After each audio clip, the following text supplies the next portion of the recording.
انہیں اس بات دھرتی کی طرف میری نظر سے دیکھنے والے کا کیا انجام ہوتا ہے؟ بتا دیں انہیں کہ یہ رات ہے۔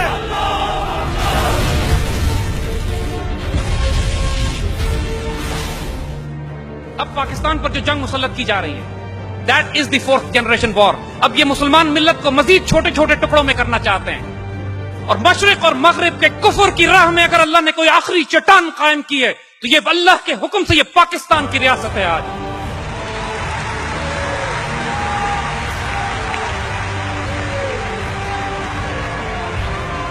انہوں نے 1948 کے بعد کہا تھا، 47 کے بعد کہا تھا کہ یہ پاکستان بچے گا نہیں، اللہ کے فضل سے ہم بچے ہوئے۔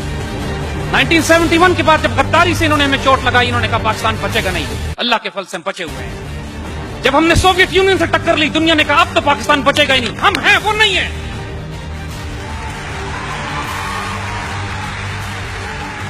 جب ہم نے ایٹمی پروگرام اپنا شروع کیا تو ہنری کسنجر لاہور میں آ کے تھریٹ کرتا ہے we'll make a horrible example out of you. اللہ کے فضل سے we are still here and we'll make a horrible example out of you.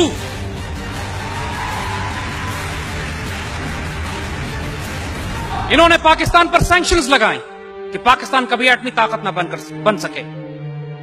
ہماری اس جنریشن میں جو 70s اور 80s میں ہمارے بڑے گزرے ہیں، اس میں جو ہمارے سائنسدان ہیں، ہماری تاریخ کا سب سے سیکرٹ آپریشن تھا یہ۔ پوری دنیا میں مسلمان، ہمارے آپ جیسے گریجویٹس، پورے بچے پھیل گئے، اپنی زندگیاں تباہ برباد کر دی۔ ہمارے سینکڑوں بچے ایسے ہیں، ینگ سائنٹسٹ، ہمارے ایجنٹس، ہمارے ISI ملٹری انٹیلیجنس کے ایسے افراد جو پوری دنیا میں پھیل گئے تھے اس وقت پاکستان کے لیے ایٹمی ہتھیار، ایٹمی پارٹس کے پرزے جمع کرنے کے لیے، جو پوری دنیا میں مارے گئے، اور ہم کو آج پتہ بھی نہیں ہے کہ وہ کن گلیوں میں، کن تاریک راستوں میں شہید ہوئے ہیں۔ لیکن ٹکڑے ٹکڑے کر کے یہ چیزیں پاکستان پہنچنا شروع ہوئی، اور کفر کے پورے زور لگانے کے باوجود الحمدللہ 80 کی دہائی میں اللہ کے حکم سے ہم ایک ایٹمی طاقت بن چکے تھے، لیکن ہم نے اس کا اعلان نہیں کیا تھا۔ اسرائیلیز نے، جو ڈیوڈ بن گوریان نے ان کو نصیحت کی تھی 1948 میں کہ پاکستان کی ریاست کو نہ چھوڑنا کبھی، جس طرح ممکن ہے اس کو تباہ کرنا، یہ اس وقت سے ہی ہندوستان کے ساتھ تعاون کر کے پاکستان کو تباہ کرنے کی سازشیں کر رہے تھے۔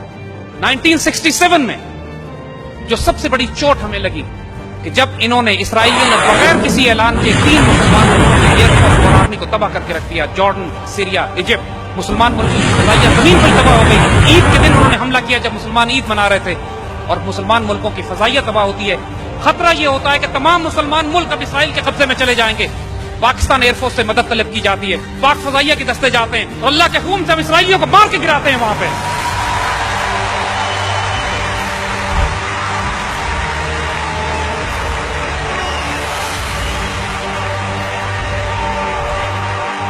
(1965) میں، اس سے پہلے اللہ کے فضل سے ہم انڈین ایئر فورس کا غرور خاک میں ملا چکے ہوتے ہیں۔ ایم عالم صاحب 30 سیکنڈ میں 5 انڈین جہاز شروع میں ہی مار کے گراتے ہیں، اس کے بعد انڈینز کو جرأت نہیں ہوتی کہ پاکستان میں داخل ہوں۔ اللہ کے فضل سے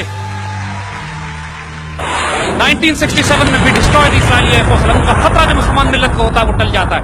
74 میں ایک دفعہ پھر مسلمان ملت چیلنج ہوتی ہے، یہ عرب اسرائیلی جنگ پھر ہوتی ہے، پھر پاک فوج جاتی ہے، پاکستان ایئر فورس جاتی ہے، ہمارے ایئر ڈیفنس یونٹس جاتے ہیں، اور پھر مسلمان ملکوں کا دفاع کیا جاتا ہے۔ 1995-96 میں بوسنیا خطرے میں پڑتا ہے، پھر پاکستان فوج کے دستے وہاں پہ سربز کے خلاف مقابلہ کرتے ہیں، اور آج یورپ میں اگر کوئی مسلمان ملک ہے صرف اس لیے کہ اللہ کے فضل سے پاکستان نے ان کی مدد کی تھی۔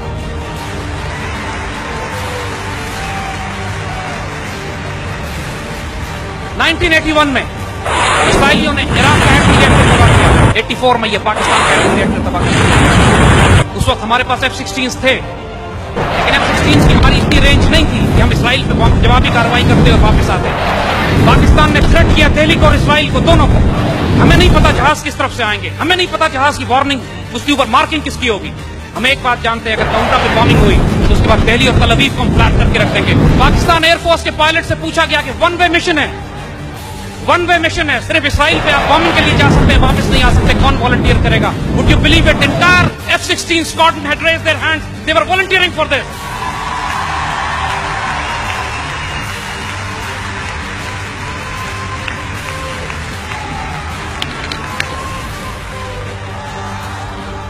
(1998) میں اللہ کے فضل سے نیوکلیئر ایکسپلوژن کیا،